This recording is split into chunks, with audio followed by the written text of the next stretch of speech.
قل هل يستوي الذين يعلمون والذين لا يعلمون إنما يتذكر أولو الألباب. أشهد أن لا إله إلا الله.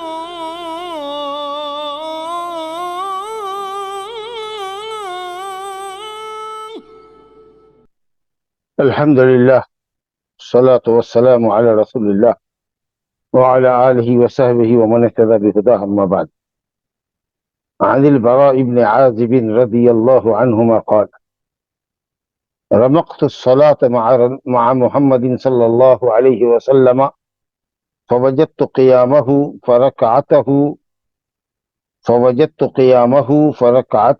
فاعتداله بعد ركوعه فجلسته بين السجدتين فجلسته أو جلسته ما بين التسليم والانصراف قريبا من السواء. وفي رواية البخاري ما خلا القيام والقعود قريبا من السواء. صفت صلاة النبی میں یہ بڑا ابن عازب رضی اللہ عنہما کی حدیث آپ کے سامنے جو صاحب کتاب عمدۃ الاحکام نے نقل کی ہے، متفق علیہ روایت ہے، پڑھی گئی۔ اس کا مضمون یہ ہے کہ ارکان صلاۃ، قیام، رکوع سے اٹھنا، سجدہ کرنا، دو سجدے کے درمیان بیٹھنا، تحیات میں بیٹھنا، اس سب کے اندر اعتدال ہونا چاہیے۔ ایسا نہیں کہ قیام بہت لمبا ہے اور اس کے مقابلے میں رکوع معمول کے مطابق 5 مرتبہ سبحان ربی العظیم کرنے کی مقدار ہے۔ فجر کی نماز میں ظاہر ہے کہ قرات 60 سے 100 آیت تک لوگ کرتے ہیں، تو اسی کے حساب سے رکوع بھی لمبا ہو۔ اگر رکوع لمبا ہو تو اس کے حساب سے رکوع کے بعد جو قیام کرتے ہیں وہ قیام بھی رکوع کے حساب سے رکوع کے برابر کا قیام ہونا چاہیے۔ اسی طریقے سے سجدے میں جتنی دیر تک آدمی تسبیح اور ذکر میں پڑا رہے، دعا میں پڑا رہے، اتنا ہی دو سجدے کے درمیان بیٹھے۔ اور اسی طریقے سے تحیات کے اندر ایک طرح کا حسن پیدا ہوتا ہے، یہ اعتدال ہے۔ کچھ لوگ اللہ ان کو ہدایت دے نماز کے ساتھ کھلواڑ کرتے ہیں، قیام تو بہت لمبا کیا لیکن رکوع اس کے مقابلے میں بہت ہلکا، اور پھر اگر رکوع کیا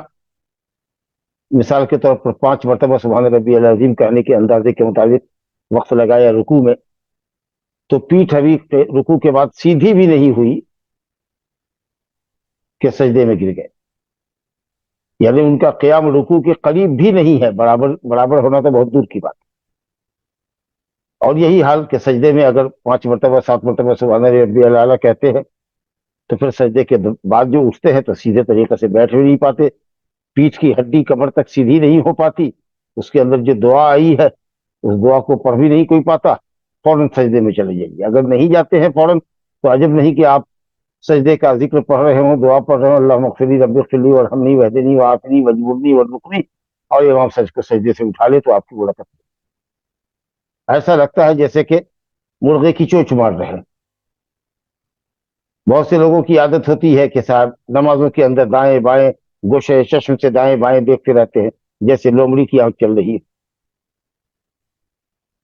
کوئی شخص ہے کہ صاحب کتے کے بیٹھنے کے طریقے سے بیٹھتا ہے، سرین کو زمین پر ٹکا دیتا ہے، پاؤں کو ایسے بالکل کھڑا کرتا ہے جیسے جانور کتا بیٹھتا ہے یا بندر بیٹھتا ہے۔ اسی طریقے سے کچھ لوگوں کی عادت ہوتی ہے کہ مسجد میں خاص جگہ متعین کر لیتے، وہیں جا کر کے بیٹھیں گے، جیسے اونٹ کی عادت ہوتی ہے کہ اونٹ اپنی ایک مخصوص جگہ پر ہی وہ بیٹھتا ہے، دوسری جگہ پر نہیں بیٹھ پاتا ہے۔ تو آپ نے فرمایا کہ تم نے کا کوئی مسجد کو ایسی کسی خاص جگہ کو متعین نہ کر لے، کما یوقتین البعیر، جیسے کہ اونٹ اپنی جگہ کو اپنے لیے مخصوص کر لیتا ہے۔ تو کئی جانوروں سے تشبیہ دی گئی ہے، اور یہ اشرف المخلوقات کو، انسان کو جانوروں سے تشبیہ دیا جا رہا، بہرحال یہ تنفیر کے لیے ہے کہ آپ کو نفرت ہونی چاہیے اس عمل سے جو جانوروں کا عمل ہے۔ تو نماز کے اندر اعتدال بڑا حسن ہے، لیکن اس میں کوئی شک نہیں کہ قیام جو رکوع سے پہلے کا ہوتا ہے وہ نسبتاً رکوع کے مقابلے میں لمبا ہوتا ہے. ظاہر ہے کہ سورہ فاتحہ پڑھتے ہیں یا 10 آیت پڑھتے ہیں یا 15 آیت پڑھتے ہیں ظہر کی نماز میں. اسی طریقے سے عشاء میں وسعت مفصل سے پڑھتے ہیں, سورہ بلد پڑھتے ہیں, سورہ شمس و ضحیٰ پڑھتے ہیں, سورہ اعلیٰ, سورہ غاشیہ, سورہ بروج وغیرہ پڑھتے ہیں. تو اتنی دیر تک تو آدمی رکوع میں نہیں ٹھہرتا. تو اس لیے بخاری شریف کی روایت ہے کہ ما خلا القیام والجلوس فی التشہد, ما خلا القیام والقعود, قعود سے مراد تشہد میں بیٹھنا, قیام یعنی رکوع سے پہلے کا قیام, اور تحیات میں بیٹھنا ہے, تحیات اخیرہ میں. اس کے علاوہ جو ارکان ہیں یعنی رکوع میں جھکنا اور رکوع سے اٹھنا, رکوع کے بعد اعتدال کے ساتھ کھڑے ہونا, سجدے میں جتنی دیر تک آدمی سجدہ کرتا رہے اتنی ہی دیر تک 2 سجدے کے درمیان بیٹھنا. تو رکوع میں جانا, رکوع سے اٹھنا, سجدے میں جانا, سجدے سے اٹھ کے بیٹھنا, یہ چاروں, رکوع میں جانا اور رکوع سے قیام, اعتدال قیام کی حالت میں اعتدال کرنا, سجدے میں جانا اور بیٹھ کر کے پھر 2 سجدے کے درمیان بیٹھنا, یہ چاروں عمل تقریباً برابر ہوتا ہے. البتہ قیام اور تحیات یہ رکوع اور سجدے کے مقابلے میں لمبا ہوتا ہی ہے, عادتاً لمبا ہوتا ہے. لیکن اس کا یہ بھی مطلب نہیں کہ صاحب قیام اگر لمبا ہو تو رکوع اس کے مقابلے میں مختصر ہو. اگر قیام لمبا ہے تو اسی کے حساب سے, اگر فجر کی نماز پڑھا رہے ہیں اور 60 آیت 70 آیت 80 آیت کے قریب ہم اگر پڑھ رہے ہیں تو کم سے کم رکوع کے اندر 10 مرتبہ سبحان ربی العظیم, 12 مرتبہ سبحان ربی العظیم پڑھنے کی مقدار آدمی کو ٹھہرنا چاہیے, اور اتنی ہی دیر رکوع کے بعد کھڑا ہونا چاہیے. دعائیں ہیں الحمدللہ, ائمہ مساجد کو تو یاد ہونی چاہیے جو امامت کرتے ہیں, اور مقتدی حضرات کو بھی کہنا چاہیے کہ کھڑے رہو. حدیث آئے گی کہ نبی صلی اللہ علیہ وسلم اتنا لمبا قیام کرتے تھے رکوع کے بعد, اور سجدے کے بعد اتنی دیر تک بیٹھے رہتے تھے 2 سجدے کے درمیان, کہ صحابہ کہتے ہیں کہ ہم لوگوں کو یہ گمان ہوتا تھا کہ کہیں آپ سجدہ کرنا بھول گئے یا دوسرے سجدے میں جانا بھول گئے. تو ایسا نہیں ہے کہ صاحب رکوع کے بعد قیام جو ہے, جس کو لوگ قومہ کہتے ہیں, قومہ قیام یسیر ہے, بہت ہلکا سا قیام ہے, اور اب تو لوگ پیٹھ بھی سیدھی نہیں کرتے اور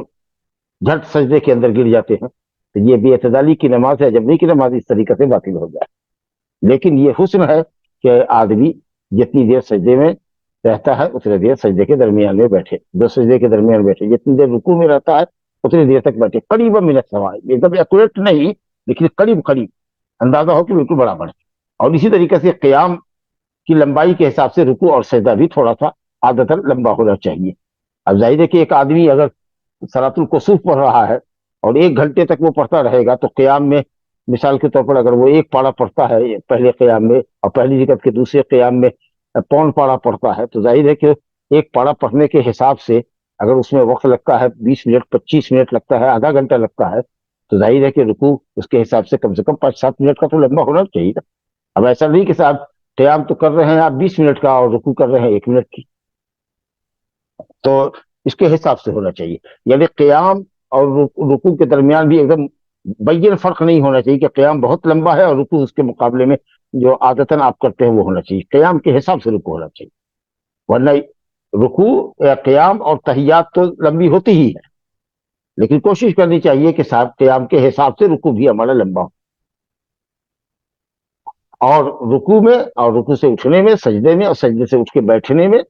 تو اعتدال ہونا ہی چاہیے, برابر کوشش کرنی چاہیے کہ برابری ہو جائے. البتہ پہلا قیام اور تحیات کا جلوس یہ رکوع میں جانے, رکوع سے اٹھنے, سجدے میں جانے اور سجدے سے اٹھ کر بیٹھنے کے مقابلے میں لمبا ہوا کرتا تھا. اب دیکھیے حدیث پڑھتے ہیں, ترجمہ کرتے ہیں آپ کے سامنے. بڑا ابن عازم رضی اللہ عنہ فرماتے ہیں, رمقت الصلاۃ, میں نے نبی صلی اللہ علیہ وسلم کی نماز کو دیکھا, تتبعت الصلاۃ, میں نے نبی صلی اللہ علیہ وسلم کی نماز کو واچ کیا, بدقت دیکھا, بغور دیکھا. اب اسے صحابہ کرام کی سنت سے محبت دیکھیے کہ نبی کریم صلی اللہ علیہ وسلم کی عبادت کو, نماز کو اور دوسری عبادتوں کو کتنی توجہ سے دیکھتے تھے, تاکہ ہر ادا کو آپ کی امت کے لیے نقل کر سکے اور نبی صلی اللہ علیہ وسلم کے طریقے کے مطابق اپنی نماز کو ادا کریں. تو بغور دیکھا کرتے تھے کہ نبی صلی اللہ علیہ وسلم کیسے نیت مانگتے ہیں, کتنی دیر قیام کرتے ہیں, اس کے حساب سے رکوع آپ کا کتنا لمبا ہوتا ہے, رکوع جتنا لمبا ہوتا ہے تو اس کے حساب سے رکوع کے بعد کا جو قیام ہے وہ لمبا ہے کہ نہیں ہے. تو یہ کہتے ہیں رمقت الصلاۃ, میں نے نبی صلی اللہ علیہ وسلم کی نماز کا تتبع کیا, غور سے میں نے دیکھا, واچ کیا اس کو. نبی محمد صلی اللہ علیہ وسلم کے ساتھ میں نے نماز کو دیکھا کہ آپ کیسے پڑھ رہے ہیں, یہ مطلب کہنے کا. دیکھا میں نے کل بھی کہا تھا کہ نام لینے میں کوئی حرج نہیں ہے خبر کے ساتھ. آپ خبر دے رہے ہیں کس کو دیکھا؟ تو محمد صلی اللہ علیہ وسلم کو دیکھا. نام لینے میں کوئی حرج نہیں ہے. ویسے محمد صلی اللہ علیہ وسلم یا عبداللہ و رسول اللہ محمد صلی اللہ علیہ وسلم نام کے مقابلے میں اگر کہہ رہی تو رسول اللہ صلی اللہ علیہ وسلم تو اور بہتر ہے. ابدیت اور رسالت کے وصف کے ساتھ آپ کو اگر ذکر کرتے ہیں تو بہت اچھی بات ہے. ابدیت اور رسالت کے ساتھ نام لیتے ہیں تو بھی اچھی بات ہے. لیکن پکارنا جیسے کہ جوہلا پکارتے تھے اور آج بھی جوہلا پکارتے ہیں، یا محمد بلانا ہوگا، یا محمد بلانا ہوگا،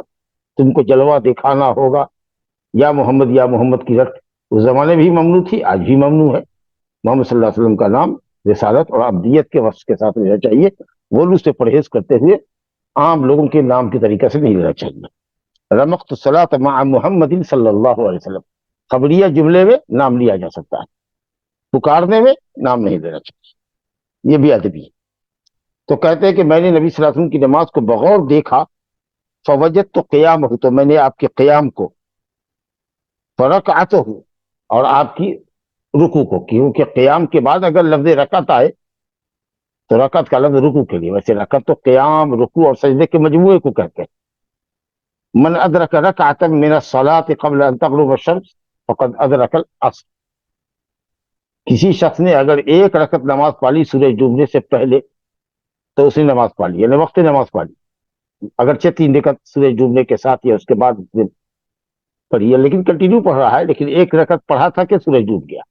تو کرنا تو کنٹینیو ہی ہے، لیکن 3 رکعت تو اس کی سورج ڈوبنے کے بعد ہوئی. لیکن ایک رکعت اس نے اگر وقت نماز میں پا لیا سورج ڈوبنے سے پہلے تو اس نے نماز کا وقت پا لیا، گویا نماز اس کی ادا ہو گئی. تو رکعت تو قیام، رکوع، سجدے کے مجموعے کو کہتے ہیں. لیکن اگر قیام پہلے آ جائے اور اس کے بعد تب لفظ رکعت آئے تو وہاں پر رکعت سے مراد رکوع ہوتا ہے. تو میں نے دیکھا یا میں نے پایا کہ نبی صلی اللہ علیہ وسلم کا قیام اور اس کے بعد آپ کا رکوع، فاعتدالہ بعد رکوع ہی، اور رکوع کے بعد آپ کا سیدھا کھڑے ہو جانا، فسجدتہ پھر اس کے بعد آپ کا سجدہ کرنا، فجلسۃ بین السجدتین اور آپ 2 سجدے کے درمیان آپ کا جلسہ یا جلسہ بیٹھک جو آپ کی 2 سجدے کے درمیان ہوتی، پھر آپ کا سجدہ کرنا، اور سجدہ کے بعد جب تحیات میں رہتے، تحیات کے بعد جب سلام پھیرتے دائیں بائیں تو سلام پھیرنے اور مصلی سے اٹھنے کے درمیان کا وقفہ تقریباً برابر ہوتا ہے. یعنی جتنی دیر رکوع میں ہوتے اتنا دیر اعتدال میں ہوتے، جتنی دیر سجدے میں ہوتے 2 سجدے کے درمیان بھی اتنا وقفہ لگاتے، اور جتنا دیر سجدے اور سجدے کے بیچ میں بیٹھا کرتے اتنے ہی نبی صلی اللہ علیہ وسلم سلام پھیرنے کے بعد اپنی جگہ سے منتقل ہوتے یا پلٹتے، گھر کی طرف پلٹے یا کہیں اور جانا ہوتا وہاں جاتے. تو یہ مصلی پر جتنی دیر آپ سلام کے بعد بیٹھتے وہ تقریباً رکوع اور سجدے کے اندازے کے مطابق ہی ہوتا. اور وہ بھی اس لیے تھوڑا انتظار آپ کرتے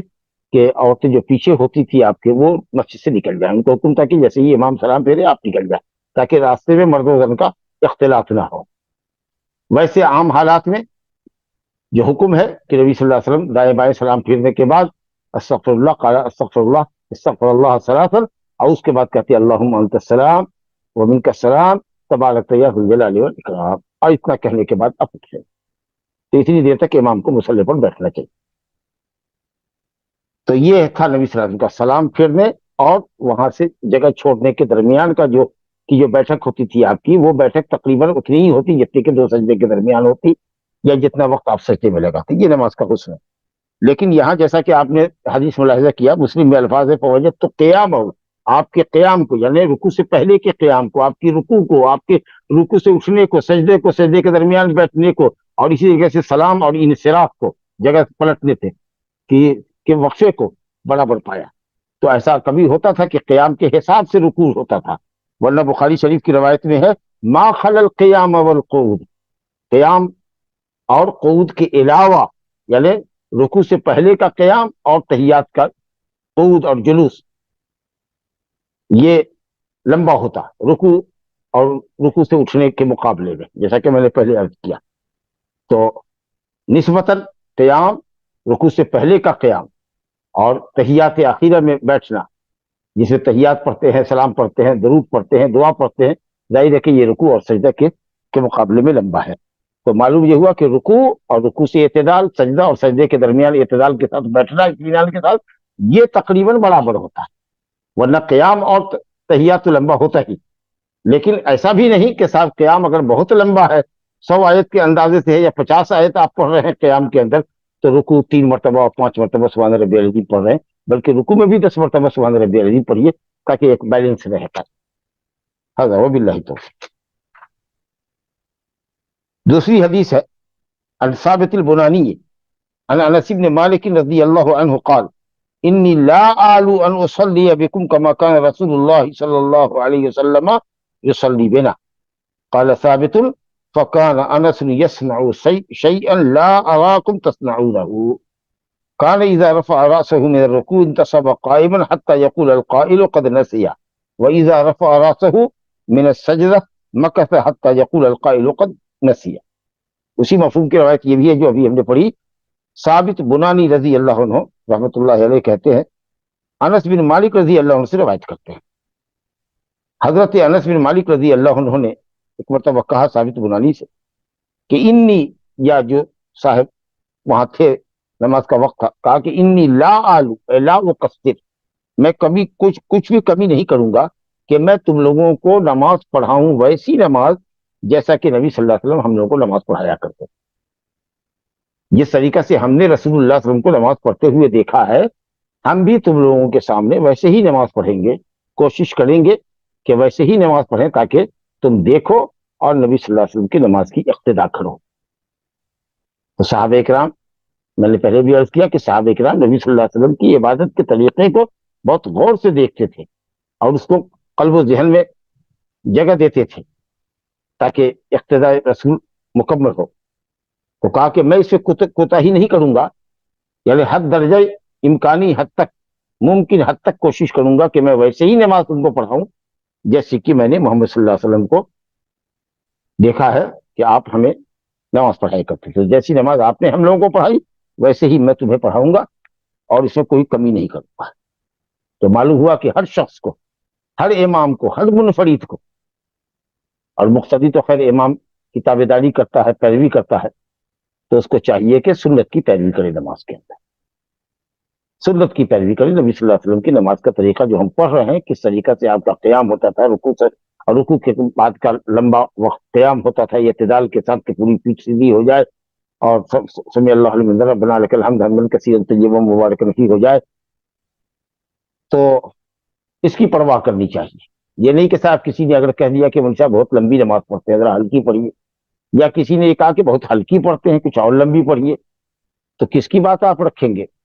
کس کا خیال کریں گے؟ ان لوگوں کا جو جلد باز ہے ان کے لیے تو آپ کی 30-35 آیتیں پڑھنے کی حد تک بھی فجر میں نماز لمبی ہو جائے گی، اور خاص کر کے جب جمعہ کے دن الف لام میم تنزیل، سجدہ اور سورہ انسان پڑھا جائے مکمل، جیسا کہ نبی صلی اللہ علیہ وسلم دونوں صورتوں کو پڑھا کرتے تھے، تو بہت سے لوگ جزبوز ہوتے ہیں اور کہتے ہیں کہ صاحب بڑی لمبی نماز پڑھائی، اور اس کی وجہ سے امام دباؤ میں آ کر کے سورہ سجدہ کو 3 رکوع کو 2 رکعتوں میں ڈیوائڈ کر دیتا ہے، یا اس طریقہ سے ایک رکوع یہاں سے پڑھتا ہے ایک رکوع وہاں سے پڑھتا ہے، یا آدھا ادھورا پڑھ کر کے چھوڑ دیا، پھر سورہ انسان میں پھر چند آیتیں پڑھی اور رکوع میں چلا گیا، جبکہ نبی صلی اللہ علیہ وسلم سورہ الف لام تنزیل، سجدہ اور سورہ دہر یا سورہ انسان پڑھا کرتے تھے مکمل، کیونکہ جب کہا کہ پڑھتے تھے یہ دونوں صورت تو اس کا مطلب ہے کہ پوری، کیونکہ اگر بعض آیت پڑھتے تو پھر صحابہ کرام کہتے کہ آپ ڈیوائڈ کر دیتے تھے ایک صورت۔ تو اس لیے اگر کوئی سنت کی خلاف ورزی کرتا ہے صرف اس لیے کہ کسی کو وہ نماز لمبی لگتی ہے تو غلط ہے۔ تو کہنا چاہیے کہ ٹھیک ہے بھائی، اگر آپ کو لمبی لگتی ہے تو آپ سنت کی پیروی کیجیے نا، نبی صلی اللہ علیہ وسلم جمعہ کے دن یہی پڑھا کرتے تھے،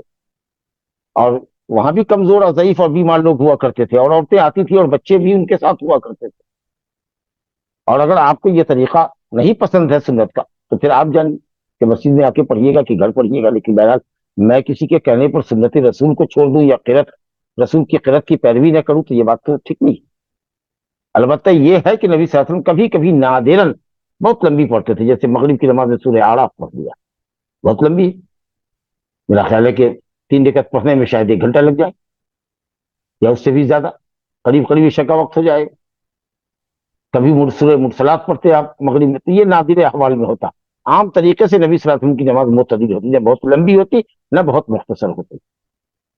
مقتدیوں کا خیال کر کے آپ پڑھا کرتے تھے۔ لیکن جہاں جس طرح کی قرأت ثابت ہے نبی صلی اللہ علیہ وسلم کی سنت سے، کہ عشاء میں آپ بساط مفصل سے پڑھا کرتے تھے، سورہ والضحیٰ سے پہلے کی سورت پڑھا کرتے تھے، یعنی عما یتساءلون سے سورہ والضحیٰ تک یہ پڑھتے تھے عشاء کی نماز میں۔ اب عشاء میں آپ پڑھ رہے ہیں وہ قصار مفصل سے پڑھ رہے ہیں، یہ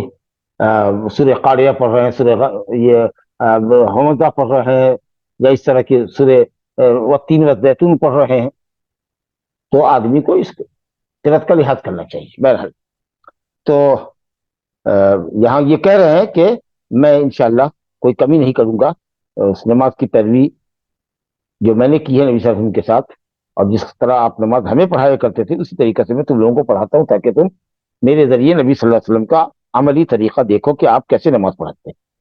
حضرت ثابت البنانی کہتے ہیں کہ حضرت انس نے اپنی نماز کے درمیان کچھ ایسا کیا جو لوگ نہیں کرتے تھے، عام طریقے سے ائمہ مساجد نہیں کرتے تھے۔ کہا کہ وہ انہوں نے کچھ کیا، لا اراکم تسمعونہ، ائمہ سے کہہ رہے ہیں، ائمہ مساجد سے، کہ میں تم لوگوں کو ایسا کرتے ہوئے نہیں دیکھتا ہوں جو حضرت انس نے کیا۔ اور ظاہر ہے کہ حضرت انس نے تو نبی صلی اللہ علیہ وسلم کی اقتدا کی ہے، ان کی نماز کی طرح نماز پڑھائی ہے، تو کیا نہیں دیکھتا ہوں کہ یعنی ائمہ کو دیکھتے تھے ثابت بنانی کے رکوع کے بعد اٹھے تو اتنی دیر تک کھڑے نہیں ہوتے تھے جتنا کہ انہوں نے رکوع میں وقت لگایا ہوتا، یا سجدے کے بعد جب اٹھتے ایک سجدے کے بعد بیٹھتے دو سجدے کے درمیان تو بیٹھے اور پھر جلدی سجدے میں چلے گئے، دیر تک بیٹھتے نہیں تھے، اتنی دیر تک نہیں جتنا کہ سجدے میں انہوں نے وقت لگایا ہوتا۔ چنانچہ خود آگے واضح کر رہے ہیں کہ کان اذا رفع راسہ من الرکوع، حضرت انس کو ہم نے دیکھا رضی اللہ عنہ کو، جو نبی صلی اللہ علیہ وسلم کی اقتدا لوگوں کو بتا رہے ہیں کہ آپ صلی اللہ علیہ وسلم یا حضرت انس اپنا سر اٹھاتے رکوع سے انتصب قائما، تو سیدھے کھڑے ہوتے، جیسے لگتا ہے کہ کوئی لاٹھی کھڑی ایک دم سیدھا، یہ کہ کمر خمیدہ ہے یا گردن کو آگے کو جھکائے ہوئے، پوری پیٹھ سیدھی کرو، پوری کمر سیدھی کرو، یہاں تک کہ پوری ہڈی اپنی جگہ پر آ جائے۔ یہاں تک کہ کہنے والا یہ کہتا کہ قد نسیا، بھول گیا صلی اللہ علیہ وسلم سجدے میں جانا، کیونکہ عام طریقے سے اگر کوئی شخص مان لیجیے کہ عادت ہے کہ ساتھ 30 سیکنڈ کے لیے وہ کھڑا ہوتا ہے، اور اگر کسی نے 1 منٹ کر دیا یا 1.5 منٹ تک اگر کھڑا رہا تو آدمی کیا سمجھے گا، جو اپنی عادت کے خلاف دیکھ رہا ہے کسی امام کو، تو یہ سمجھے گا کہ لگتا ہے کہ امام صاحب بھول گئے، تو ایسا محسوس ہوتا ہے، کیونکہ عادت تو ان کی جلدی جلدی سجدے میں جانے کی تھی۔ اور حضرت انس نے آج دیر تک قیام کیا تھا، رکوع کے بعد دیر تک بیٹھے تھے سجدے کے درمیان میں، اتنی دیر تک جتنا کہ ہم نے پڑھ لیا کہ نبی صلی اللہ علیہ وسلم کا قیام، رکوع اور رکوع کے بعد اعتدال، اور سجدے کے بعد اعتدال کے ساتھ بیٹھنا قریباً من السوا، تقریباً برابر ہوتا۔ تو کہا کہ صاحب انس رضی اللہ عنہ کو دیکھا کہ جب وہ سر اٹھاتے تو سیدھے کھڑے رہتے، یہاں تک کہ کہنے والا کہتا کہ بھول گئے سجدہ۔ وَإِذَا رَفَعَ رَأْسَهُ، اور جب سر اٹھاتے سجدہ سے تو پھر سجدے کے بعد دو سجدے کے درمیان میں ٹھہرتے بیٹھتے، حتی یقول القائل، یہاں تک کہ کہنے والا کہتا قد نسیا، بھول گئے۔ تو طویل ہونے کا مطلب یہ نہیں ہے کہ صاحب ہم رکوع سے زیادہ دیر تک کھڑے رہیں، سجدے سے زیادہ دیر تک کھڑے رہیں، سجدے کے حساب سے بیٹھنا ہو، رکوع کے حساب سے رکوع کے بعد کھڑا ہونا ہو، یہ نماز کا حسن ہے۔ آگے روایت ہے حضرت انس بن مالک رضی اللہ عنہ سے، عن انس بن مالک رضی اللہ عنہ قال ما صلیت خلف امام قط اخف صلاة ولا اتم صلاة من رسول اللہ صلی اللہ علیہ وسلم۔ حضرت انس بن مالک رضی اللہ عنہ فرماتے ہیں کہ میں نے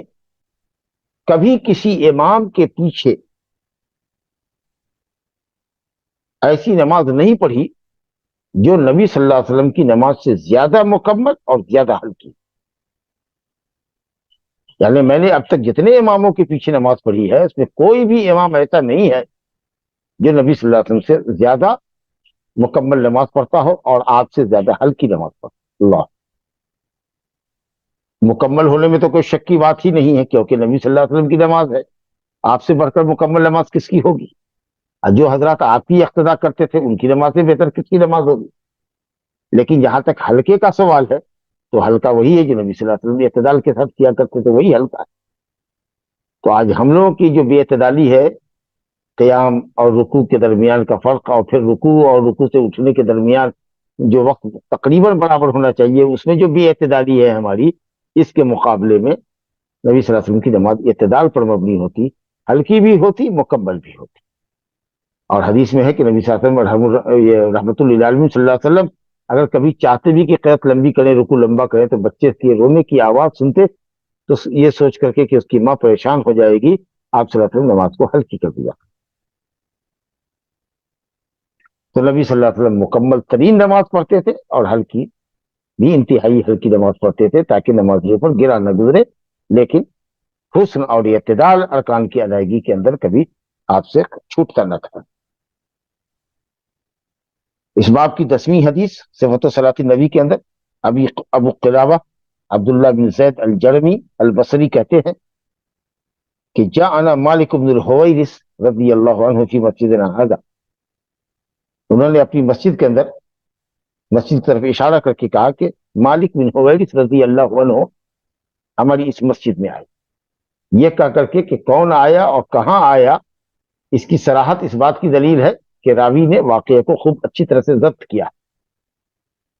بڑھیا سے یاد کیا ہے۔ اسی مسجد میں اشارہ کر کے کہہ رہے کہ حضرت مالک بن حویرث ہماری اسی مسجد میں، ہمارے محلے کی اس مسجد میں تشریف ہے۔ یہ مالک بن حویرث رضی اللہ عنہ سن 9 ہجری میں، جب جو عام الوفود کہا جاتا ہے، فتح مکہ کے بعد، حنین کی فتح کے بعد اب دوسرے عرب کے قبائل دور نزدیک سے آنے لگے، جب تک مسلمان نہیں ہوئے تھے، آ رہے تھے نمائندہ تو بھیج رہے تھے، لوگ اسلام قبول کر رہے تھے، دین سیکھ رہے تھے، اپنی قوم میں لوٹ رہے تھے، تو کثرت سے وفود کی آمد شروع ہوگی۔ اذا جاء نصر اللہ والفتح ورأيت الناس يدخلون في دین اللہ افواجا، فوج در فوج لوگ اسلام میں داخل ہو رہے۔ تو حضرت مالک بن حویرث اپنے علاقے سے آئے 20 نوجوانوں کے ساتھ، سب شباب تھے، جوان تھے، اور 20 دن تک نبی صلی اللہ علیہ وسلم کے یہاں قیام کیا مدینہ میں، اور نبی صلی اللہ علیہ وسلم کی نماز کا طریقہ سیکھا اور بھی دوسرے مسائل سیکھے، اور سب جوان تھے۔ نبی کریم صلی اللہ علیہ وسلم حکیم تھے، آپ سے بڑھ کر نباز کون تھا؟ آپ نے سمجھا کہ نوجوان ہیں، اب ان کی طبیعت راغب ہے اپنے بیوی بچوں میں جانے کی، کتنی دن تک آدمی، جوان آدمی اپنے اہل و عیال سے دور رہے گا؟ تو آپ نے فرمایا کہ صاحب ہم سمجھتے ہیں کہ آپ لوگوں کو اب گھر چلا جانا چاہیے، واپس جانا چاہیے، اور جتنا کچھ سکھایا اپنے قوم کے لوگوں کو سکھایا۔ اور اسی میں فرمایا کہ جب نماز کا وقت ہو جائے تو تم نے کا کوئی ایک اذان دے دے، اور جو تم نے کا بڑا ہے وہ اذان، وہ امامت کرائے، کیونکہ سب علم میں برابر تھے، ایک ساتھ آئے تھے، کچھ کل 20 کے قریب، اور 20 دن تک ٹھہرے تھے۔ تو حضرت مالک بن حویرث کے تعلق سے کہا، ابو قلابہ عبداللہ بن زید الجرمی نے، ایک جرم ایک قبیلہ ہے مدینہ کے اندر، ایک جگہ ہے، اس مسجد کے اندر کہا کہ اس مسجد میں مالک بن حویرث رضی اللہ عنہ آئے، اور انہوں نے یہ کہا تھا کہ انی اصلی بکم، میں تم لوگوں کو نماز پڑھاتا ہوں، وما ارید الصلاۃ، میرا ارادہ نماز پڑھنے کا نہیں ہے۔ کیا مطلب؟ کیا ایسے ہی ایک لغو عمل کر رہا ہوں؟ نہیں، تقرب اللہ کی نیت ہے، ثواب کی نیت ہے، اور تعلیم کی بھی نیت ہے کہ تم کو تعلیم بھی دینا، یعنی مجھ پر کوئی نماز قضا یا ادا نہیں ہے، یہ اس وقت کوئی نماز ادا کا وقت نہیں ہے، اللہ مجھ پر کوئی نماز، کسی نماز کی قضا ہے کہ میں اس کو کر رہا ہوں، بلکہ میں تم کو تعلیم کی غرض سے نماز پڑھا رہا ہوں۔ لیکن اس کا یہ مطلب نہیں ہے کہ وہ تقرب اللہ کی نیت نہیں تھی، صرف ایک ایسے ہی عمل تھا۔ تو نیت ثواب کی ہو اور نیت تعلیم کی بھی ہو تو انشاءاللہ تعالیٰ یہ عبادت کے اخلاص کے مناسب نہیں، کیونکہ تعلیم بھی عبادت ہے عملی طور پر۔ اور اسی طریقہ سے نبی صلی اللہ علیہ وسلم کے یہاں جب ممبر بنا تو آپ صلی اللہ علیہ وسلم نے لوگوں کی تعلیم کی غرض سے کہ نماز کیسے پڑھی جاتی ہے، آپ نے ممبر کے زینے پر قیام فرمایا، رکوع کیا، اور پھر رجت قہقرہ کیا، الٹے پاؤں لوٹے، اور ممبر کی جڑ میں آپ نے زمین پر سجدہ کیا، 2 سجدے، پھر اس کے بعد چڑھ کر کے آپ ممبر پر تشریف لے گئے۔ اس طریقہ سے آپ نے نماز مکمل کیا اور کہا کہ لوگوں میں نے اس لیے ایسا کیا تاکہ تم میری اقتداء کر سکو اور دیکھو کہ نماز کیسے پڑھی جاتی ہے۔ تو معلوم ہوا کہ نمازی جو پیچھے رہتا ہے یا جہاں تک امام پر کی طرف نظر جا رہی ہے تو وہ امام کو دیکھ سکتا ہے تاکہ دیکھے کہ وہ کیسی نماز پڑھ رہا ہے۔ اگر زیادہ دائیں بائیں گردن منحرف کرنے کی، التفات کرنے کی اگر نوبت نہ ہو تو آدمی ایسے دیکھ سکتا ہے کہ اگر امام ہے کہ صاحب وہ کس طریقے سے کرے۔ تو کہا یہ کہ صاحب میں ابھی کسی خاص نماز کا تو ارادہ نہیں کر رہا ہوں کیونکہ یہ وقت نہیں ہے نماز کا، لیکن مکروہ وقت بھی نہیں تھا، اور تعلیم کی غرض سے نماز پڑھا رہا ہوں، لیکن عام نفلی نماز کی نیت تو ضروری رہے گی، ایسا نہیں کہ صاحب ہم نماز پڑھیں اور کوئی نیت ثواب کی نہ رکھے۔ تو ٹھیک ہے، گویا تعلیم کی غرض سے پڑھا رہا ہوں، میں صرف یہ دکھانا چاہتا ہوں تم کو، بتلانا چاہتا ہوں کہ میں نے نبی صلی اللہ علیہ وسلم کو کیسے نماز پڑھتے ہوئے دیکھا. اچھا کوئی ایک مرتبہ نہیں دیکھا، 20 دن تک رکھا، اور 20 25 100 نمازیں تو کم سے کم پڑھی ہوں. تو یہ کہا انہوں نے کہ میں نے کہا ابو قلابہ سے کہ اچھا یہ بتاؤ کیسے انہوں نے پڑھ کے بتایا تھا.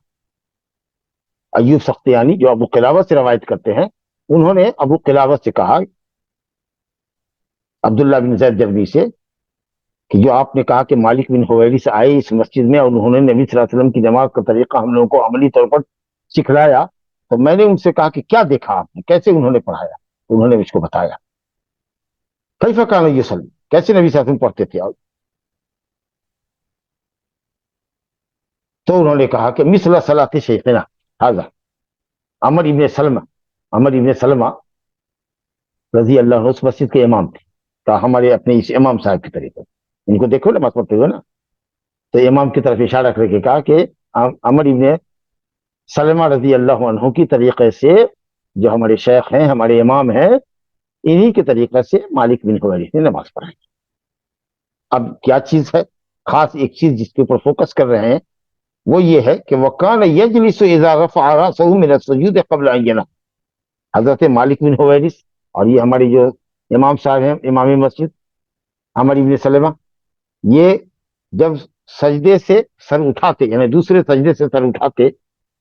تو دوسری رکعت میں اٹھنے سے پہلے، جیسے کہ بخاری شریف میں روایت ہے اذا کان فی وتر من صلاۃ، جب ایک رکعت طاق رکعت پڑھ کر کے جفت کرنے کے لیے دوسری رکعت کے لیے اٹھتے، یا 3 رکعت پڑھنے کے بعد چوتھی رکعت کے لیے اٹھتے، تو آپ بیٹھتے، پاؤں موڑ کر کے، بایاں پاؤں موڑ کر کے سب بیٹھتے جیسے سجدے کے درمیان بیٹھتے، اور بیٹھنے کے بعد زمین پر ٹیک لگا کر کے آپ اٹھتے، جس کو ہم لوگ کیا کہتے ہیں جلسے استراحت. تو یہ جلسے استراحت کیا کرتے تھے حضرت مالک بن حویرث، اور ایسے ہی ہمارے اپنے امام صاحب بھی کرتے ہیں عمر بن سلمہ، ابو یزید، اور الحمدللہ ائمہ کرام میں امام شافعی رحمۃ اللہ علیہ جلسے استراحت کے استحباب کے قائل ہیں، اور علماء اہل حدیث بر صغیر میں یہ کرتے ہیں. لیکن اکثر علماء امام شافعی اور امام احمد بن حنبل اپنی ایک روایت میں، لیکن حنفیہ کے نزدیک، مالکیہ کے نزدیک، اور مشہور قول ہے امام احمد کے نزدیک بھی، کہ آدمی سیدھے انگلیوں کے سرے پر اٹھتا ہوا چلا جائے. سجدے سے امام اٹھے اور وہ سیدھے اٹھے، پہلے ہاتھ کو اٹھائے اور اس کے بعد انگلیوں کے، پاؤں کی انگلیوں کے کنارے پر اٹھ جائے، گھٹنے پر ٹک لگاتا ہوا سیدھا اٹھ جائے. لیکن ہمارے یہاں کیا طریقہ ہے کہ ہمارا امام دوسرے سجدے کے بعد جب دوسری رکعت کے لیے اٹھتا ہے تو بیٹھتا ہے، اور بیٹھنے کے بعد پھر ہاتھ اٹھا کے بیٹھتا ہے. اب یہ جو تکبیر کہتا ہے وہ سجدے سے اٹھتے وقت کرنی چاہیے. اب یہ نہیں کہ کچھ لوگوں کی عادت یہ ہے کہ سجدے سے اٹھ گئے، آرام سے بیٹھے، یہ نہیں کہ صاحب آدھا بیٹھے آدھا اٹھے ہوئے ہیں، جیسے کہ کوئی پرندہ ہے جو شاخ پہ بیٹھا اور اڑ گیا. آرام سے بیٹھے جلسے استراحت اور آرام کے لیے، اور اس کے بعد زمین پر ٹیک لگا کر کے اٹھا تھا. تو اب مقتدی حضرات جب اٹھے، امام نے اللہ اکبر کے ہاتھ سجدے سے اٹھتے ہوئے پھر وہ بیٹھا، ظاہر ہے کہ مقتدی اللہ اکبر ختم ہونے کا انتظار کر رہے ہیں. اب جو اٹھے تھے امام صاحب تو بیٹھے ہوئے ہیں، تو ان کو چاہیے کہ بیٹھے، اور امام جب کھڑا ہو جائے یا کھڑے ہونے کے قریب ہو جائے تب یہ لوگ اٹھنا شروع کریں، بلکہ کھڑا ہو جائے تو اٹھے. اب اس قیام میں رکو، اس قیام کے اندر تکبیر نہیں ہے، تکبیر تو سجدے سے اٹھنے کے وقت ہے. تو سجدے سے اٹھنے کے وقت تکبیر کہنی چاہیے اور بیٹھنا چاہیے، پھر ٹیک لگا کے اٹھنا چاہیے. یہ امام شافعی رحمۃ اللہ علیہ اور علماء اہل حدیث کہتے ہیں کہ یہ مسنون عمل ہے، جیسا کہ نبی صلی اللہ علیہ وسلم نے کیا. جمہور کہتے ہیں کہ آخری عمر میں آئے تھے نبی صلی اللہ علیہ وسلم، زمانے میں بوجھل ہو گئے تھے اور انگلیوں کے سرے پر اٹھ نہیں سکتے تھے، لہذا یہ تو استراحت کا جلسہ ہے، یہ بذات خود مطلوب نہیں ہے، کیونکہ اس میں کوئی دعا بھی نہیں ہے اس جلسے استراحت میں، نہ کوئی تکبیر ہے کہ اٹھنے کے وقت تکبیر کہنی ہے، وہی تکبیر ہے جو سجدے سے اٹھتے وقت ہم نے کہی ہے، تو اس لیے یہ مستحب نہیں ہے. اور بعض اہل علم نے کہا کہ اگر آدمی کبیر السن ہو، بڑی عمر کا آدمی ہو، بوڑھا ہو، انگلیوں کے سرے پر نہیں اٹھ سکتا ہو، یا گھٹنے میں درد ہے، تو وہ آرام سے بیٹھے، اس کے بعد ٹیک لگا کر کے اٹھے. تو بہرحال کچھ لوگ اس کو مستقل سنت مانتے ہیں اور کچھ اس کو مجبوری پر محمول کرتے ہیں، لیکن انشاءاللہ تعالی بہتر یہ ہے، سنت پر عملداری کا تقاضا یہ ہے کہ اس سنت پر عمل کرنا چاہیے، اور آدمی کو چاہے معذور نہ بھی ہو تو بہتر یہ ہے کہ وہ بیٹھے، کیونکہ ایک مرتبہ کا کوئی عمل نہیں ہے. یہ ٹھیک ہے اور صحابہ نے ذکر نہیں کیا ہے، لیکن بہرحال جب ثابت ہے، اور وہ بھی یہ ہے کہ شاید 20 دن تک انہوں نے نبی صلی اللہ علیہ وسلم کو دیکھا ہے، تو اس کا مطلب یہ ہے کہ بہرحال یہ مستقل سنت ہے اور مقصود ذات ہے، یعنی بذات خود یہ سنت مطلوب ہے، لیکن اس سے ابھی جلسہ استراحت۔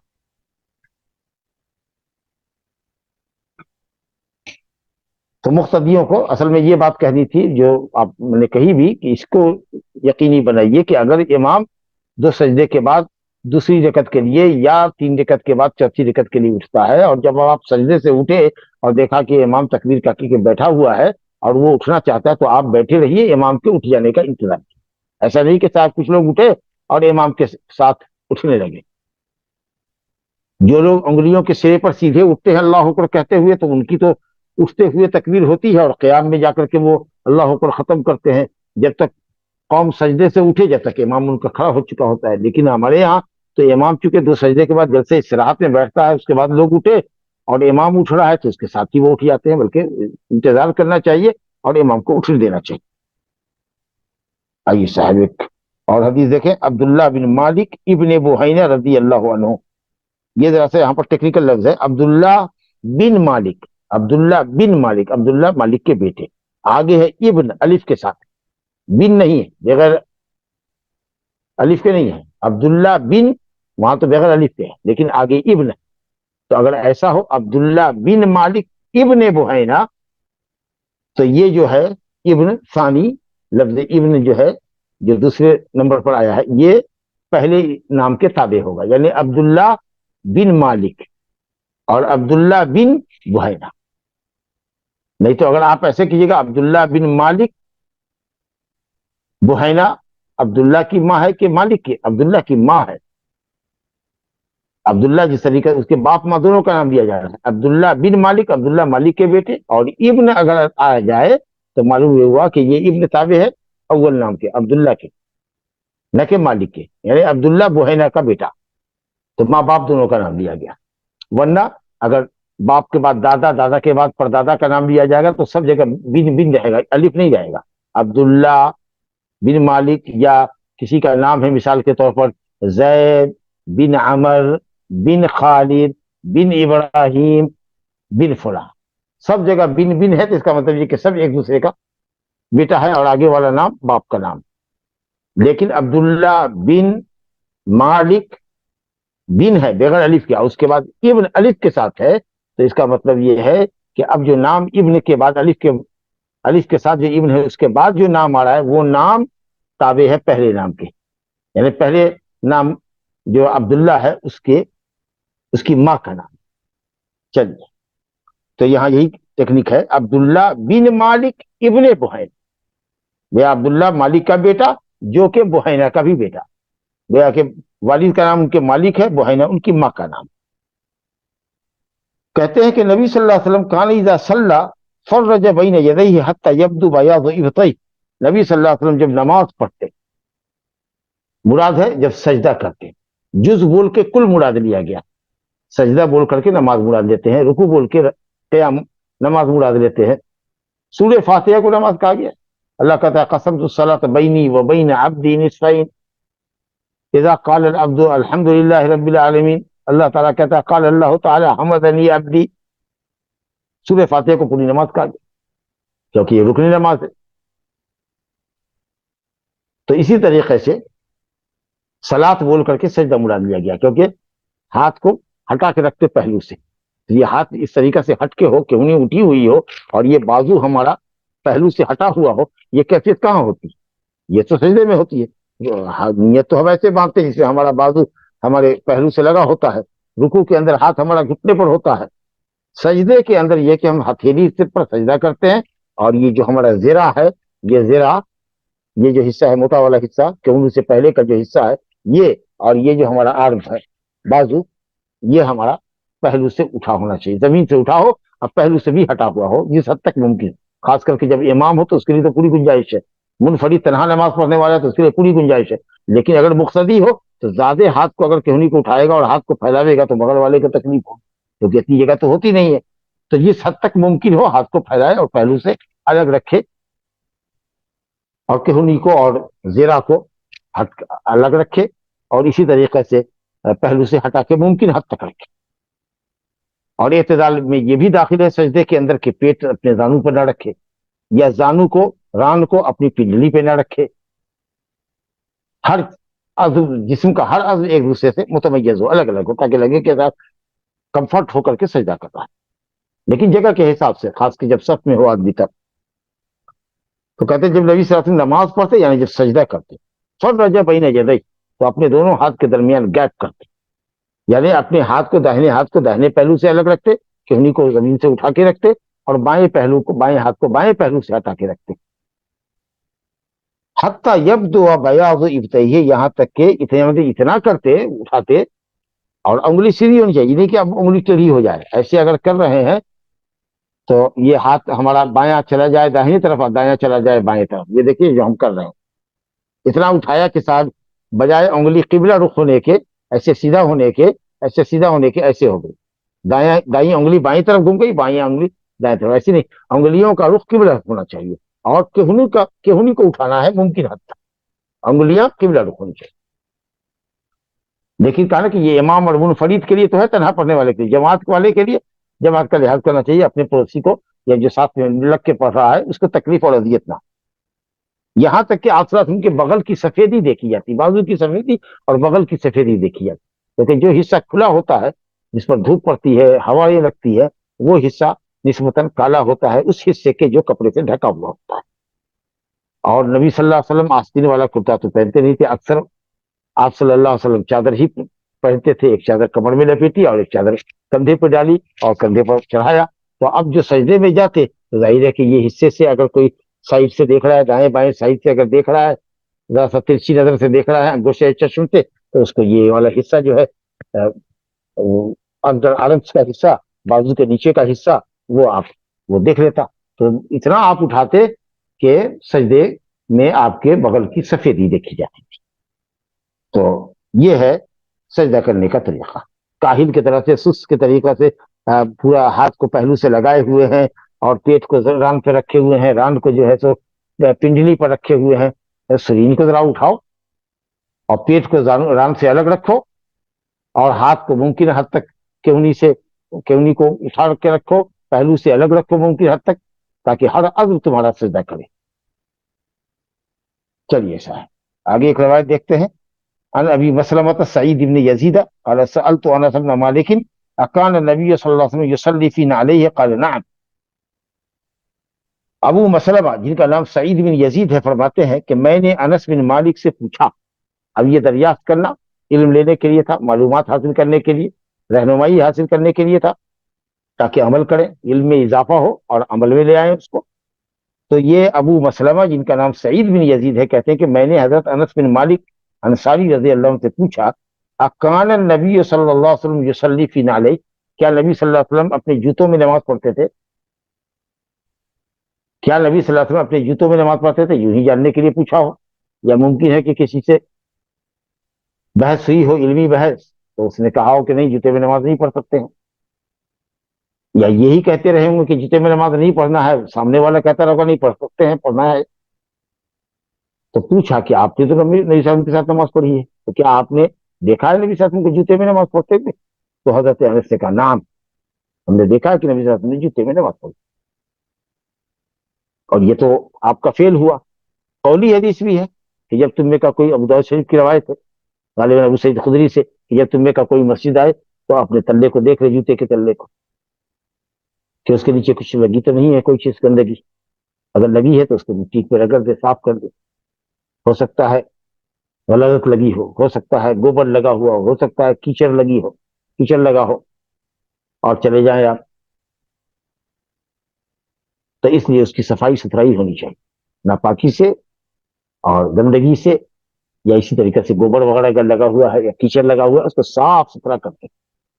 آدمی نماز پڑھے. تو اور آپ نے یہ بھی فرمایا، ابو داؤد کی روایت ہے شداد بن اوس رضی اللہ عنہ کی غالباً کہ صاحب جوتے میں نماز پڑھو، یہود کی مخالفت کرو، کیونکہ یہود اپنے جوتوں میں اور اپنے موزوں میں نماز نہیں پڑھتے.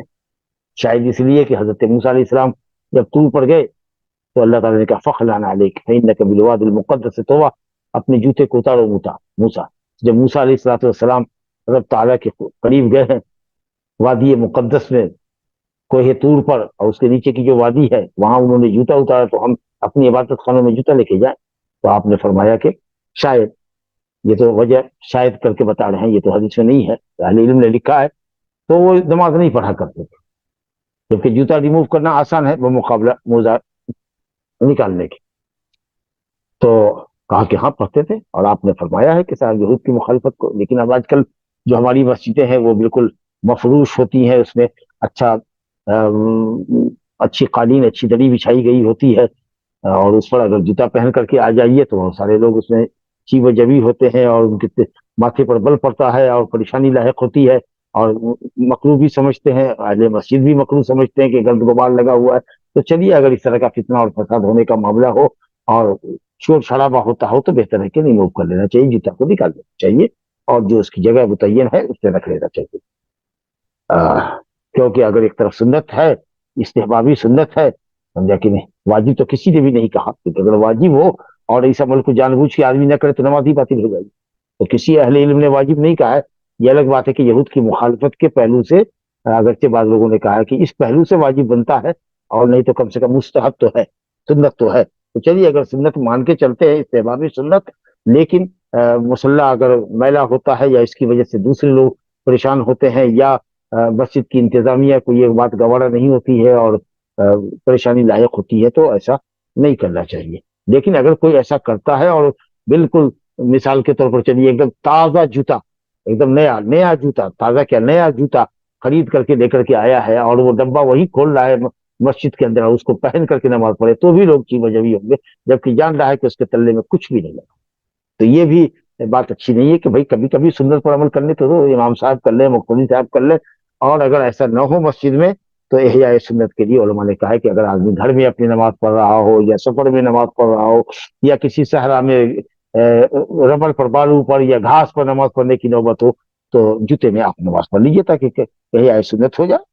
اور یہود کی مخالفت بھی ہو جائے، بہرحال۔ اور اس باب میں ایک حدیث، دو حدیث ہے تو انشاءاللہ ہم پڑھتے ہیں۔ ابو قتادہ انصاری رضی اللہ عنہ سے روایت ہے، ان رسول اللہ صلی اللہ علیہ وسلم کان یصلی وهو حامل امامة بنت زینب بنت رسول اللہ صلی اللہ علیہ وسلم ولأبی العاص بن الربیع بن عبد شمس فإذا سجد وضعها وإذا قام حملها۔ حدیث کا عنوان یہ ہے یا مفہوم یہ ہے یا خلاصہ یہ ہے کہ آدمی نماز میں ہلکی پھلکی اگر حرکت کرے، نقل و حرکت، تو یہ جائز ہے۔ مثال کے طور پر ہم کیوڑ لگا کر کے نماز پڑھ رہے ہیں اور باہر سے کیوڑ پر دستک پڑ رہی ہے اور ایمرجنسی کا پتہ چل رہا ہے کہ کیوڑ کھولنا ضروری ہے، تو آپ اپنے مصلی سے چند قدم سے لے جائیے اور چٹخنی کو نیچے کر دیجئے تاکہ کمرہ کھولنے والا کھول لے یا کھولنے والی کھول لے، اور آپ پھر الٹے پاؤں اپنے جائے نماز سے آ جائیے۔ حضرت عائشہ رضی اللہ عنہ نے ایسا کیا، عائشہ کے لیے نبی صلی اللہ علیہ وسلم نے ایسا کیا۔ اسی طریقہ سے آپ مسجد گئے، نواسی آپ کے ساتھ ہوگی، امامہ بنت زینب، ماں کا نام لیا ہے زینب کا، اور آگے وضاحت کرنے کے لیے کہا ہے کہ وہ ابو العاص بن ربیع ابن عبد شمس کی تھی، یعنی خالہ داد بھائی تھے۔ حضرت خدیجہ الکبریٰ نے اپنی بڑی بیٹی زینب کی شادی اپنی بہن کے بیٹے سے کیا تھا، تو زینب اپنے خالہ داد بھائی سے بیاہی تھی، تو ابو العاص کی بیٹی ہوئی امامہ، لیکن راوی نے کہا کہ آپ اٹھائے ہوئے تھے کندھے پر امامہ بنت زینب بنت رسول اللہ کو، تاکہ اس لڑکی کا رشتہ، امامہ کا رشتہ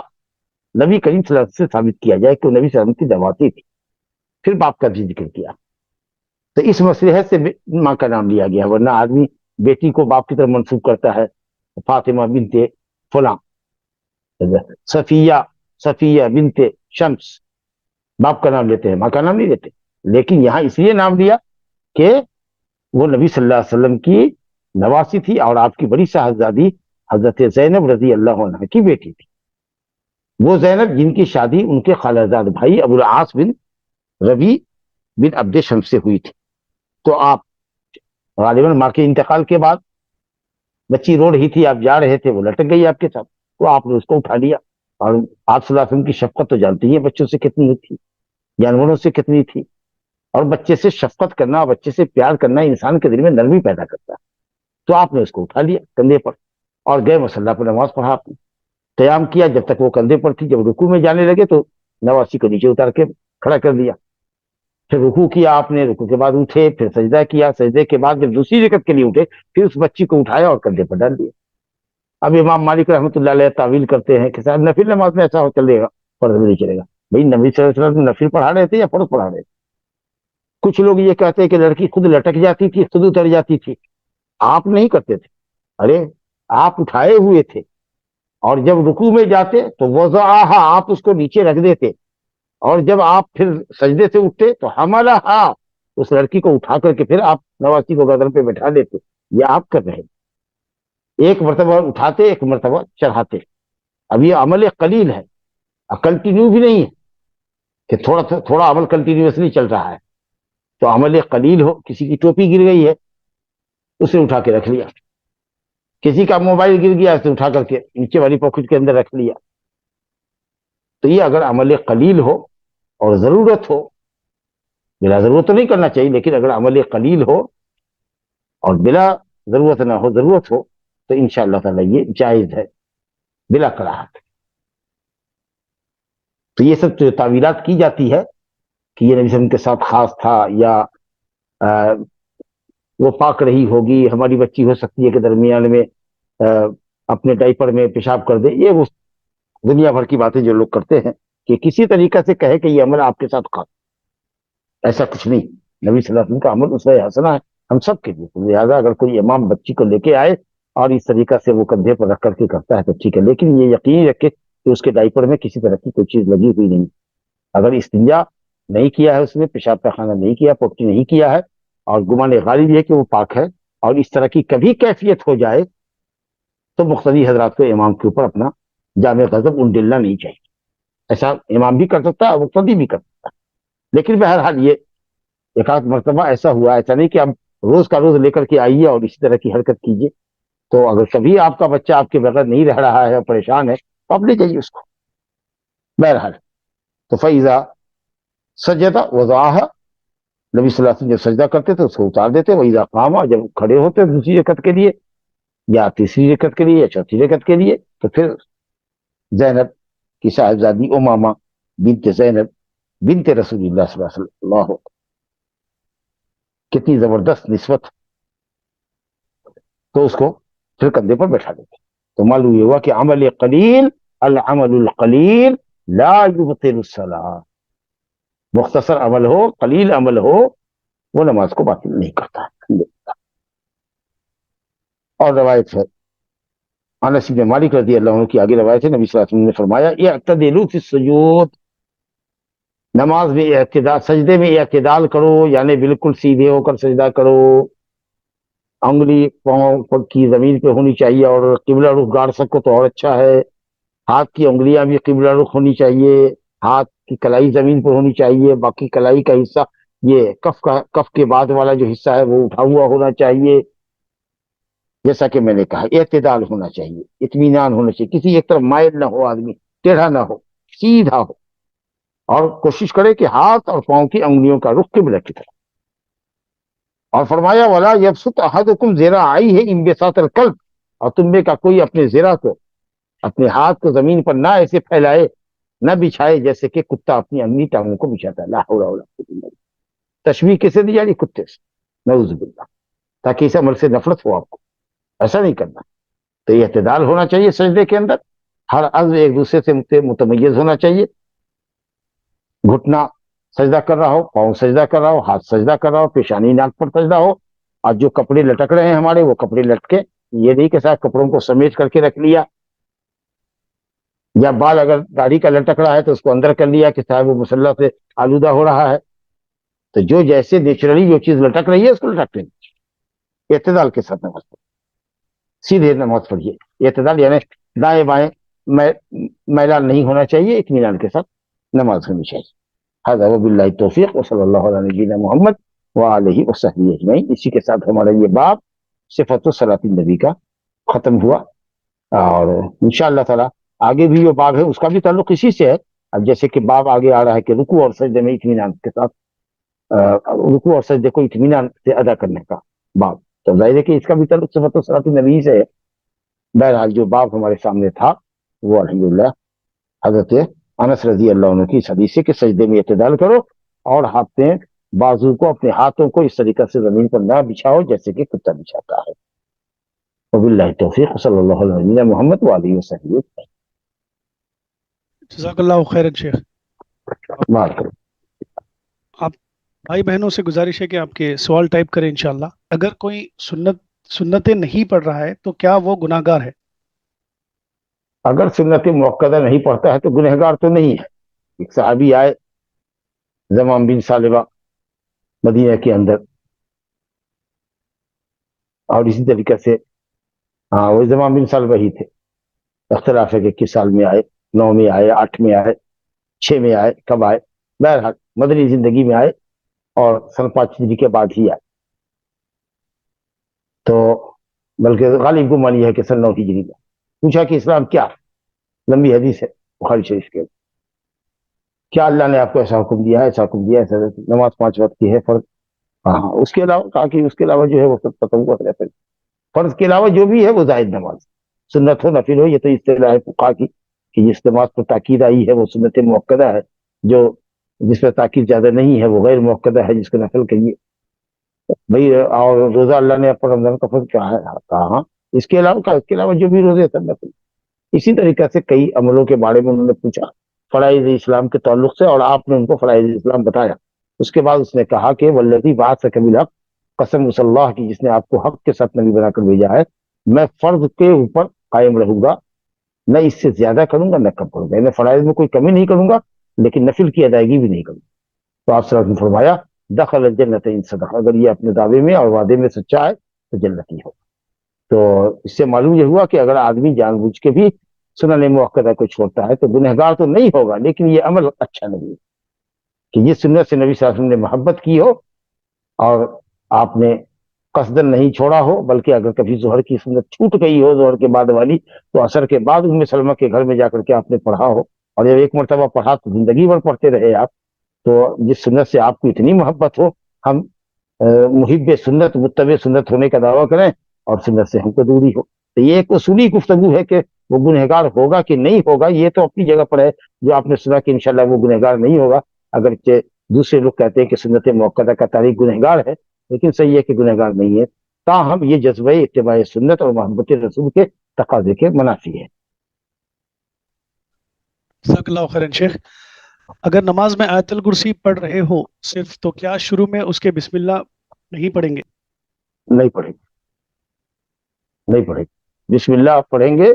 جب سورت کو شروع سے پڑھیں تو مستحب ہے بسم اللہ پڑھنا, لیکن اگر بیچ سے پڑھ رہے ہیں تو وہ صرف آیت پڑھیں گے. اعوذ باللہ بھی پڑھنے کی ضرورت نہیں ہے. پہلی رکعت میں صرف وہ دعائے ثنا کے بعد استفتاح کے بعد تعوذ ہے, بسم اللہ.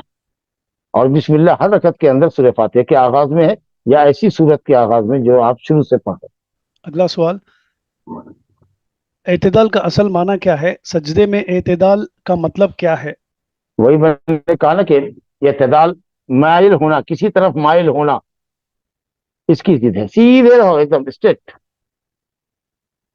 اسٹریٹ کرنا چاہیے, یعنی سیدھے رہو, انگلیاں اس طرف نہ ہو. میں نے کہا نا کہ ہاتھ کو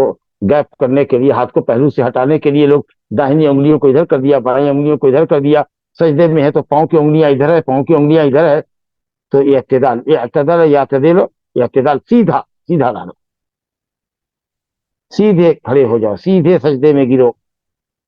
اور ہر عضو کو ٹھیک ٹھیک طریقے سے رکھو. انحراف قبلے سے نہیں ہونا چاہیے, دائیں بائیں میلان نہیں ہونا چاہیے, اور اطمینان سے ہو تاکہ ہر عضو جن 7 اعضاء پر سجدہ کرے وہ سب ایک دوسرے سے الگ رہنے چاہیے. لیزی کے طریقے سے سجدہ مت کرو. تم نے اس کو بتایا ہی تھا درس کے اندر اس کا معنی. اعتدال کا مطلب مائل ہونے کی ضد ہے. اعتدال کسی طرف مائل ہونا اور کسی طرف بغیر کسی طرف مائل ہوئے ایک دم سیدھے رہنا, یہ اعتدال ہے. یہ سجدے کا اعتدال, اور سجدے کے درمیان کا اعتدال کہ اطمینان سے بیٹھنا یہاں تک کہ پیٹھ کی ہڈیاں اپنی جگہ پر برابر ہو جائے, سیدھی ہو جائے. رکوع کا اعتدال کے ساتھ سر, پیٹھ, سر, کمر سب برابر ہونی چاہیے, اور دونوں ہاتھ کو گھٹنے پر گاڑیے دباؤ بنائیے گھٹنے پر، راحت سے کف سے ہتھیلی کے اندرونی حصے سے اور پیچھے کمر سر سب لیول پہ رکھیے، اور انگلیوں کو قبلہ رخ رکھیے، پاؤں کی انگلیوں کو، اور اس طریقہ سے جب کھڑے ہو تو اعتدال کا مطلب یہ کہ سیدھے آپ کھڑے ہوں، رفع الیدین کریں،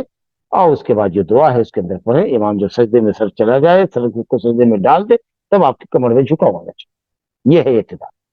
چلیے اطمینان، یہ اعتدال اطمینان کے بھی معنی میں آتا ہے، اطمینان سے ارکان کو ادا کریں۔ اگلا سوال ہے شیخ، جوتے کے بجائے اگر ساکس پہن کر نماز پڑھے تو کیا یہود کی مخالفت ہو جائے گی؟ ہوگی انشاءاللہ، وہ جو جوتے میں پڑھتے تھے نا موزے میں پڑھتے تھے۔ اگلا سوال ہے شیخ، رکوع یا سجود میں تسبیحات کی تعداد متعین ہے کیا؟ اگر زیادہ پڑھے تو ہوگی کیا؟ کوئی حد نہیں ہے، کم سے کم ایک مرتبہ ہونا چاہیے، کم سے کم ایک مرتبہ، اور زیادہ سے زیادہ امام کی پیروی کریں۔ اب امام سمیع اللہ لمن حمدہ کہہ کے اٹھ گیا اور آپ رکوع میں ابھی تسبیحات ہی پڑھ رہے، نہیں، جیسے وہ اٹھے تو آپ اٹھیے، جیسے وہ سجدے میں سر ڈالے اب سجدے میں چل جائیے۔ اب آپ لمبی دعائیں پڑھ رہے ہیں اور امام صاحب کا سجدے میں گرا ہوا ہے، ایسا نہیں، یہ تو اتباع اور اقتداء کا مطلب ہے کہ امام کرے اور اس کے بعد فوراً تعقیب کے، ولا ترکعوا حتی یرکع فاذا سجد فاسجدوا، جب وہ سجدے میں گرے تو تم بھی سجدے میں، تعقیب کے لیے دیر تک کھڑے مت رہو۔ امام نے سلام پھیر دیا دائیں بائیں اور ابھی آپ تحیات کے اندر ہیں، دعائیں پڑھ رہے تو نہیں، جب اس نے دعائیں بائیں سلام دونوں طرف پھیر دیا تو آپ کو دائیں سے سلام پھیر دے رہا، اب دیر تک آپ کو نہیں کرنا ہے کیونکہ آپ تو اس کی اقتدا کر رہے ہیں، جب سے سلام پھیر دیا تو وہ آپ کو بھی پھیر رہا۔ جی اگلا سوال ہے شیخ، چپل پہن کے افتراش اور تورک کرنا تو مشکل ہوگا کیونکہ اب جوتے اور چپل کا نچلا حصہ بہت سخت ہے، اس کا حل کیا ہے؟ اب کچھ نہیں ہے، حل نہیں ہے تو کون کہتا ہے کہ آپ جوتا چپل پہن کر کے ہی کیجیے؟ جو جوتا مڑتا ہو، جو چپل مڑتا ہو، جو فولڈیبل ہو، اس کو پہن کر کے آپ کر لیجیے۔ اگلا سوال ہے شیخ، سجدے کی کاؤنٹنگ بھول نہ جاؤں اسی لیے میں دعا لاسٹ سجدے میں مانگتی ہوں جس سے میرا لاسٹ سجدہ لمبا ہو جاتا اور دوسرے سجدوں کے برابر نہیں ہوتا، ایسا کر سکتے کیا؟ ایسا نہیں کر سکتے، ایسا نہیں کر سکتے، ہر رکعت کا سجدہ، رکوع اور رکوع کے بعد کا قیام، سجدہ اور سجدے کے بعد کا جو جلوس ہے دو سجدے کے درمیان کا قریب من سوا ہونا چاہیے، بلکہ پہلی دو رکعت میں اگر آدمی سورت بھی ملاتا ہے تو ظاہر ہے کہ قیام لمبا ہے تو اسی کے حساب سے رکوع ہونا چاہیے۔ آخری دو رکعتوں کے اندر آدمی صرف سورہ فاتحہ پڑھ کر کے رکوع میں چلا جاتا ہے تو اس کی رکوع اور سجدہ جو دو رکعت آخری دو رکعت کے رکوع اور سجدے ہیں وہ پہلے دو رکعت کے رکوع اور سجدے کی نسبت تھوڑے ہلکے ہوں گے، لیکن یہ کہ صاحب 1 منٹ اور آدھے منٹ کا سجدہ ہوتا ہے اور یہ آخری والا سجدہ ہے، آپ دیر تک 2 منٹ 5 منٹ تک مانگ رہے ہیں تو یہ اعتدال کے خلاف ہے، طریقہ نبوی کے خلاف ہے۔ اگلا سوال ہے شیخ، امام کی اتباع سن کے یا دیکھ کے ہوگی؟ سن کے بھی ہوگی، اور جو لوگ آگے صف میں ہیں جہاں تک امام کو دیکھ رہے ہیں ہلکے دائیں بائیں گوشے چشم سے آنکھ کے کنارے سے، وہ دیکھ کے بھی کریں گے، اور جو دوسرے لوگ ہیں وہ اپنے اگلی صف کو دیکھیں گے۔ اگلا سوال ہے شیخ، تیسری اور چوتھی رکعت میں سورہ فاتحہ کے بعد کوئی سورہ پڑھ سکتے یا نہیں پڑھنا چاہیے؟ نہیں پڑھ سکتے سوائے ظہر کے، ظہر میں ہے کہ پڑھ سکتے ہیں۔ حضرت ابن عباس کی روایت ہے کہ نبی صلی اللہ علیہ وسلم 30 رکعت کے اندازے سے پہلی 2 رکعت میں پڑھتے اور آخری 2 رکعت ظہر کی 15 آیت کے اندازے سے پڑھتے، اندازہ ہے ان کا، میں نے اندازہ کیا آپ کے قیام کا کہ 15 آیت آخری 2 رکعتوں کے اندر پڑھتے، جبکہ سورہ فاتحہ 7 ہی آیت ہے تو سورہ فاتحہ ایک جیسی چھوٹی چھوٹی 7-8 آیت آپ پڑھتے ہیں، الحمدللہ رب العالمین جیسی سورہ آیت، الرحمن الرحیم مالک یوم الدین، اس طرح کی چھوٹی چھوٹی 7-8 آیت پڑھی جا سکتی ہے آخری 2 رکعتوں میں صرف ظہر کی نہ ہو۔ باقی اثر میں صرف